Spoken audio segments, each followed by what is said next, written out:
gente, nós somos da turma de pós-graduação de Engenharia de Segurança no Trabalho, aqui da Uninorte, e nós vamos estar falando hoje um pouquinho sobre radiação não ionizante. A gente vai fazer uma abordagem sobre a definição, sobre os aspectos legais, sobre a contemplação das normas que a gente precisa fazer esse cumprimento para evitar com que as empresas sejam punidas devido à exposição dos trabalhadores e à falta do cumprimento e à falta da gestão pela exposição desses trabalhadores. E, além do mais, falar um pouco das doenças que essa exposição pode causar aos trabalhadores. Então, lembrando que nós temos lá a NR9, que fala sobre a classificação dos riscos, e nos riscos nós temos a questão dos riscos físicos, que é onde está contemplada a radiação não ionizante. Primeiro, o que é uma radiação ionizante? Temos que entender que o espectro eletromagnético é a distribuição das radiações eletromagnéticas em função do comprimento da onda, desde os raios gama de menor comprimento até as ondas mais longas de rádio.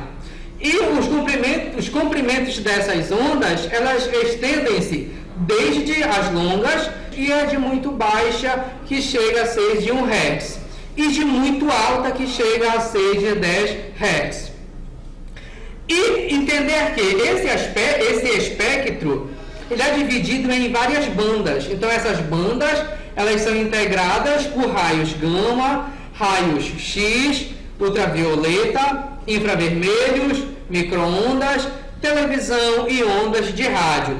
E existem também as fontes de energia radiante, sendo o Sol e o fogo as dominantes das fontes naturais.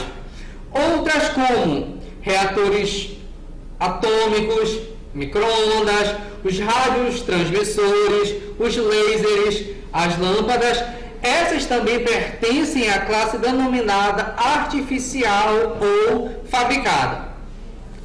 Então, completando um pouco mais esse conhecimento, esse conceito sobre radiação não ionizante, vamos lá.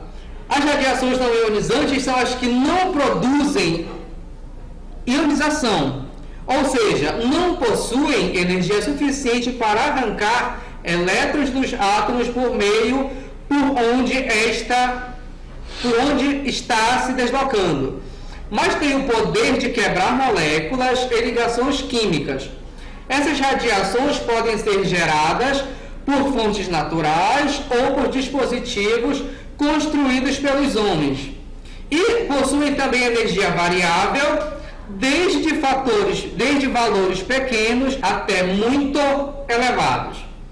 Depois de falarmos sobre o conceito, vamos falar um pouquinho agora sobre os tipos de radiações não ionizantes. Entre os tipos de radiações não ionizantes, nós temos as principais. Nós temos ultravioleta, infravermelho, laser, micro-ondas e a radiofrequência. Fazendo a conceituação de cada uma delas, só para você entender melhor, vamos começar pela radiação ultravioleta. A radiação ultravioleta, ela estende-se aproximadamente entre 400 nanômetros a 10 nanômetros no espectro eletromagnético. E seus efeitos variam rapidamente na medida em que muda o setor do espectro. A gente consegue verificar essa classificação mediante a questão da higiene do trabalho. Só fazendo uma comparaçãozinha, a gente consegue verificar o comprimento da onda como uma radiação visível quando está compreendida de 400 a 350 nanômetros, a gente tem uma luz negra. 300 nós temos N temática, 250 germicida, 250 germicida, 200 osana, 150 ação sobre ligações moleculares e 50 radiação ionizante. O que nós temos que verificar é que esses dados são dados de aproximação ou dados aproximados. E a utilização da ultravioleta nós podemos observar nas atividades de trabalho que envolvem radiação solar, atividade de solda, equipamentos médicos, indústrias de impressão, cosméticos, fotocópia, maçarico, esterilização industrial. E na questão da proteção dos trabalhadores utilizando o NR6, nós temos que verificar a questão dos EPIs. Nós temos que ter os equipamentos adequados para a atividade, como óculos de proteção contra UV, a máscara facial, chapéu ou boné, e entra também a questão do protetor solar. Ele não é considerado um EPI devido a não ter CA, então ele é um cosmético.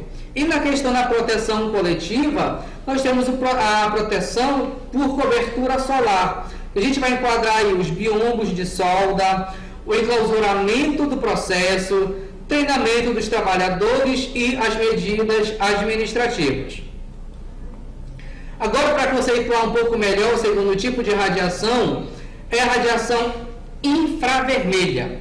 Ou seja, os raios infravermelhos possuem comprimento de onda entre 700 nanômetros a 5.000 nanômetros, sendo considerada uma radiação baixa na faixa de energia necessária para fazer um átomo de uma substância vibrarem sem provocar uma reação.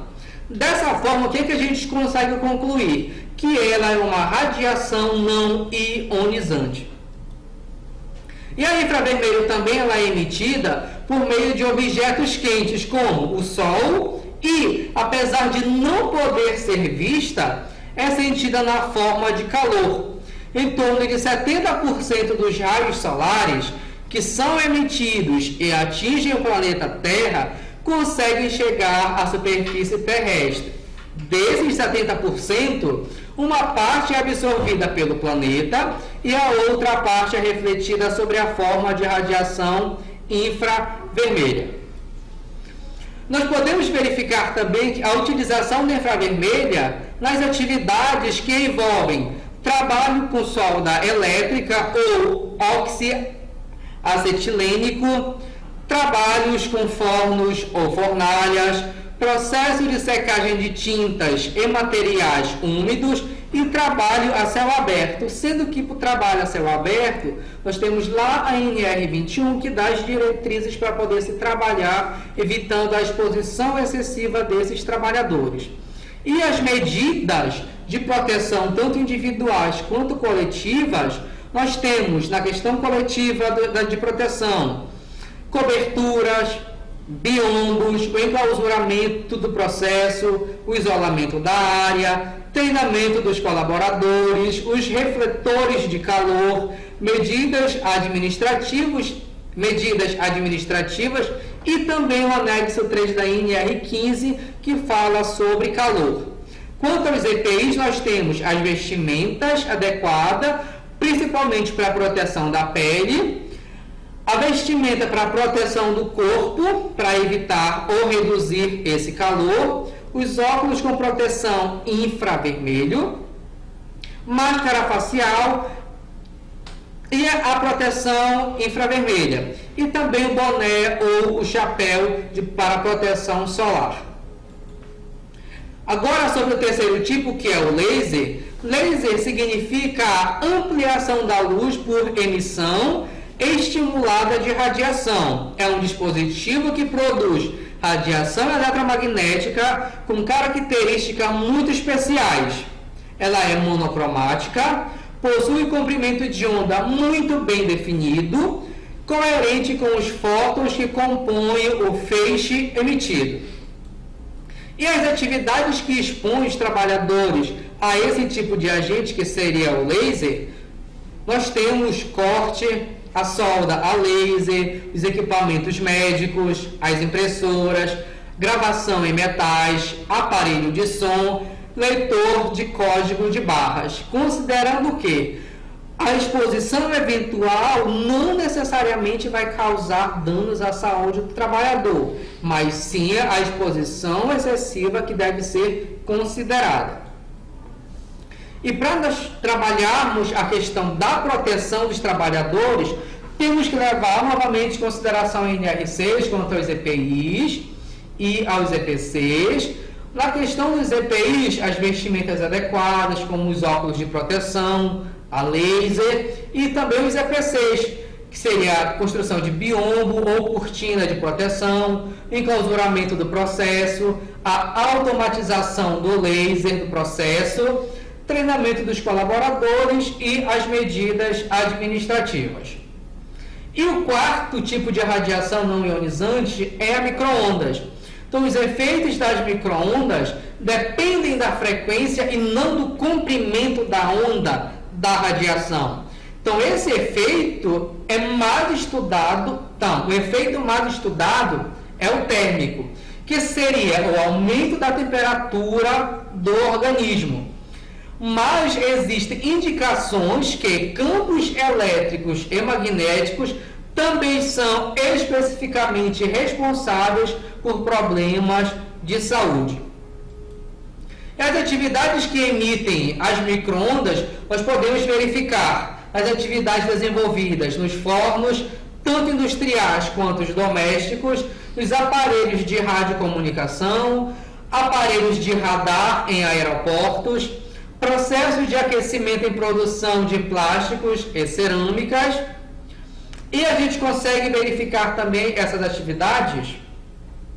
Uma tabela que vocês vão estar verificando quanto à exposição na frequência AM e FM, a exposição em TV, em celular e por satélites.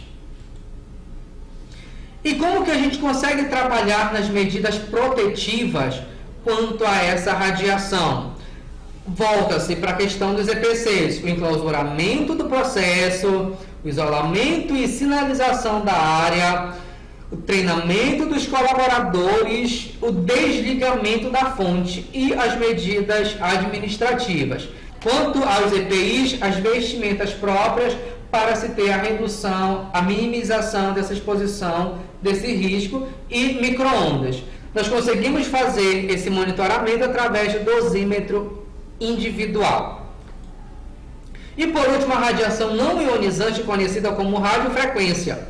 As radiações de grandes comprimentos de onda ou de baixa frequência, do tipo ULF, que quer dizer frequência ultrabaixa, ALF, que é a frequência baixa, até as do tipo VHF, que são as frequências muito altas.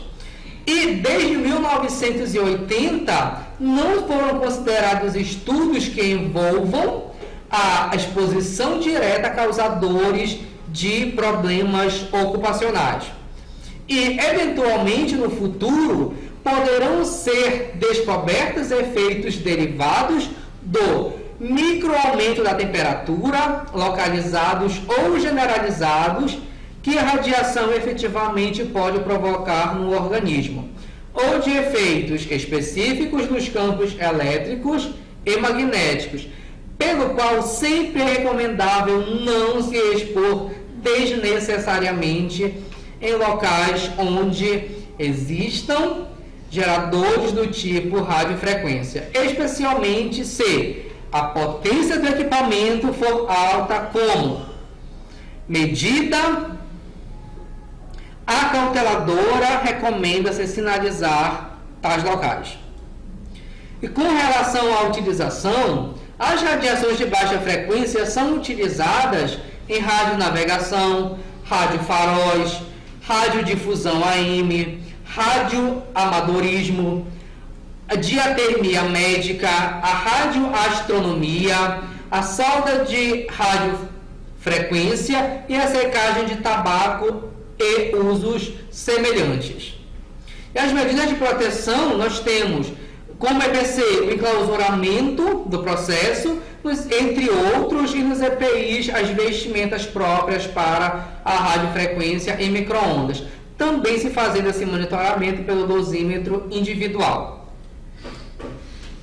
Então vai estar sendo colocado um vídeo com uma revisão geral para conseguir passar de melhor forma ou fazer uma melhor colocação do que já foi dito e para que a gente consiga trabalhar melhor essa questão do entendimento.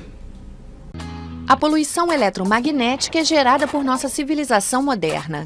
Assim como o ar, um campo eletromagnético nos envolve. O espectro inclui todos os tipos de radiação: ondas de rádio, luz visível, infravermelha, ultravioleta, raios X e gama. É dividido em frequências e em radiação ionizante, como os raios X e gama, e não ionizante, desde a radiação de baixa frequência até alta, como a luz visível ao olho humano. Ondas emitidas por linhas elétricas, vias férreas e eletrodomésticos são de baixa frequência. Telas e placas de indução geram frequência mais elevada. Rádios FM e AM, Wi-Fi, micro-ondas, televisões e celulares usam frequência de rádio ou micro-ondas para funcionar. A radiação infravermelha é produzida principalmente por controles remotos e aquecedores. No topo do espectro não ionizante, os raios ultravioletas são emitidos por lâmpadas solares e halógenas. Toda essa radiação causa efeitos diferentes conforme o tipo e o tempo de exposição. Quanto mais elevada a frequência, mais curto o comprimento da onda e maiores os... Então, espero que tenham gostado da nossa pequena videoaula, onde tratamos de um assunto que pode provocar doenças do trabalho. Com essas informações, acreditamos que conseguimos transmitir um pouco de conhecimento sobre esse assunto e que evitaremos ao máximo que os nossos colaboradores se acidentem daqui para frente e que sejam desencadeadas doenças quanto à exposição a esse risco. A nossa equipe de trabalho agradece muito obrigado e até a próxima videoaula.